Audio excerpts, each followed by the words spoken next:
आपण real लाईफचा example पाहिलं होतं फायनान्शियल प्लॅनिंगचा की कसं केलं जातं, पण फायनान्शियल प्लॅनिंगचा एक लाईव्ह एक्झाम्पल मध्ये तो व्हिडिओ खूप लेंदी होत चालला होता. म्हणून मग आम्ही डिसाईड केलं की या व्हिडिओचा ऍक्च्युअल फिगर्स आणि बाकीच्या गोष्टी पण इम्पॉर्टंट आहेत तुमच्यासोबत स्ट्रॅटेजी शेअर करणं, म्हणून आम्ही या व्हिडिओचा पार्ट 2 बनवत आहोत.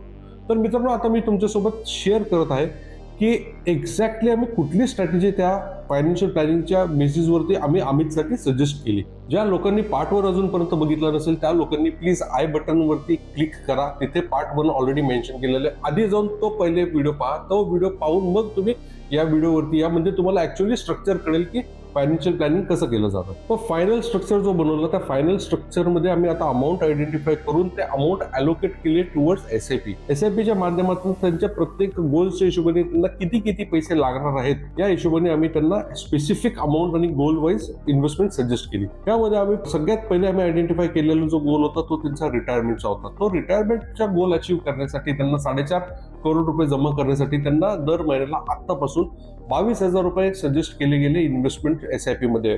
ते एक आम्ही स्टार्ट केलं. त्याच्या व्यतिरिक्त आम्ही त्यांच्या चाइल्डच्या एज्युकेशनसाठी आम्ही एक प्लॅन बनवला आणि मग चाइल्डच्या एज्युकेशनसाठी आम्ही त्यांना दर महिन्याला 12,000 रुपयाची एसआयपी सजेस्ट केली. त्यांना जे होम अपग्रेड करायचं होतं, हाऊस अपग्रेड करायचं होतं, त्याच्यासाठी आम्ही त्यांना 9,000 रुपयाची एसआयपी सजेस्ट केली. आणि त्यांना आम्ही एक जे कॉन्टिजन्सी फंड बद्दल तुम्हाला सांगितलं होतं, ते कंटिजन्सी फंड क्रिएट करण्यासाठी जे क्रेडिट कार्डचे पैसे वाचत होते त्या फंड मध्ये आम्ही त्यांना कंटिजन्सी फंड क्रिएट करायला मदत केली. आणि त्याचे आम्ही 6,500 रुपये टाइम बिंग साठी आम्ही 6,500 रुपये त्यांना इन्व्हेस्ट करण्यासाठी सजेस्ट केलं. आणि या सगळ्या गोष्टींमुळे आता झालं काय, सगळं लोन कॉन्सॉलिडेशन वगैरे झाल्यामुळं आधी ते टोटल 56-57,000 रुपीज दर महिन्याचा त्यांचा आउटफ्लो होता. आणि आता ह्या सगळ्या गोष्टी क्रिस्टल क्लिअर झाल्यामुळं त्यांचा जो खर्च येतोय हा फक्त 49,500 रुपये ऑल पुट टुगेदर. तर मित्रांनो, हे कशामुळे झालं? हे फक्त ना ईएमआय ऑप्टिमायझेशन मुळे झालं, कॉन्सॉलिडेशन मुळे झालं, ऑडिट मुळे झालं. मित्रांनो, इन्व्हेस्टमेंट करायची असेल ना तर प्लॅनिंग गरजेची आहे. आणि प्लॅनिंग केल्यानंतर नेहमी आपल्याला वाटतं की माझं इन्कम वाढल्यानंतर मी इन्व्हेस्टमेंट स्टार्ट करीन, पण ज्या पद्धतीने इन्कम वाढतं त्याच पद्धतीने आपले बाकीचे स्टँडर्ड ऑफ लिव्हिंग आणि बाकीच्या गोष्टी सगळ्या वाढतात, आणि जेणेकरून आपलं इन्व्हेस्टमेंट करण्याचा स्कोप जो असतो हा परत तो कमीच राहतो किंवा होतच नाही. आणि त्या गोष्टींमुळे आपण इन्व्हेस्टमेंट पुढे करू शकत नाही. आता त्या एजमुळे आम्ही काय केलं, त्यांना इक्विटीचा जो एक्सपोजर दिला ना तो बऱ्यापैकी हेवी दिला. म्हणजे 70% आम्ही त्यांना म्हणालो तुम्ही इक्विटीचा एक्सपोजर घेऊ शकता. आणि त्याच्यानंतर मग त्यांना आम्ही सांगितलं की तुम्ही याच्यामध्ये डेटचं पण रिकन्सॉलिडेशन पाहिजे, डेटचं पण बॅलन्स पाहिजे. आणि तो डेटचा पर्सेंटेज आम्ही त्यांना 30% पर्यंत दिला. म्हणजे 70 आणि 30% केल्यामुळे त्यांची investment exposure equity plus debt हे दोन्ही पण झाले. मित्रांनो, तुम्हाला सुद्धा जर अशा पद्धतीने इन्व्हेस्टमेंट करायची असेल, जर तुम्हाला शॉर्ट टर्म तुमचे गोल्स असतील ना, तर तुमचं एक्सपोजर टुवर्ड्स डेट हे बऱ्यापैकी तुमचं चांगलं पाहिजे, हेवी असलं पाहिजे. आणि जर तुमचे गोल थोडंसं लॉंग टर्म मध्ये आहे तर तुम्ही ना इक्विटीमध्ये एक्सपोजर देऊ शकता. आणि तिथे तुम्ही मिनिमम एक्सपोजर जरी घेतलं तरी तुम्ही ते गोल सहज अचीव्ह करू शकता. आणि जर तुमचे गोल्स लॉंग टर्म मध्ये अचीव्ह करायचे असेल तर तुमचं इक्विटीकडे सुद्धा एक्सपोजर हेवी असायला. आतापर्यंत आपण जे पाहिलं ना ते सगळं एकाच बेसिसवरती पाहिलं की ह्या सगळ्या गोष्टी आपण अचीव्ह करू शकतो आणि ह्या सगळ्या गोष्टी आपण भविष्यात अचीव्ह करणार आहोत. एक फार महत्वाची गोष्ट इग्नोर केली जाते फायनान्शियल प्लॅनिंग मध्ये, जो आम्ही त्याला फायनान्शियल प्लॅनिंगचं एक पिलर म्हणतो, फाउंडेशन म्हणतो. विदाऊट दॅट तुमचं फायनान्शियल प्लॅनिंग कधीच स्ट्रॉंग होऊ शकत नाही. आणि ते म्हणजे on the basis of insurance. मित्रांनो, ह्या सगळ्या गोष्टी अचीव्ह करताना सगळ्यात महत्वाची गोष्ट एक लक्षात आली पाहिजे की या सगळ्या गोष्टी अचीव्ह कधी होतील, जर व्यक्ती जिवंत राहायला, काम करत राहिला तर. इन केस जर ती व्यक्तीच जर राहिली नाही तर मग काय होणार?